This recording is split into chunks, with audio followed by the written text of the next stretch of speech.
વધુ આગળ વાત કરીએ તો મેંદરડા એસબીઆઈ બેંકને 50 વર્ષ પૂર્ણ થયા છે, ત્યારે પાદર ચોક પાસે એસબીઆઈ બેંકમાં મિટિંગનું આયોજન કરવામાં આવ્યું હતું, જેમાં બ્રાન્ચ મેનેજર દ્વારા આ મિટિંગનું આયોજન કરાયું હતું।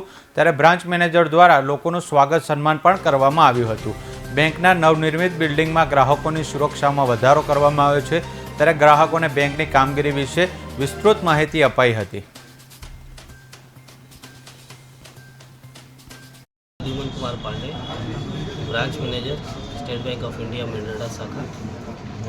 इस शाखा के 51 वर्ष पूर्ण होने पे हम अपने सारे ग्राहक के साथ एक सेलिब्रेशन किए ब्रांच के अंदर, और सभी ग्राहकों को बुला के उनके साथ जो बैंक की जर्नी थी 51 साल की, क्योंकि इसमें सारे सीनियर सिटीजन भी थे और पहले के लोग थे जो बैंक खुला तब के अपने एक्सपीरियंस हमारे साथ शेयर किए।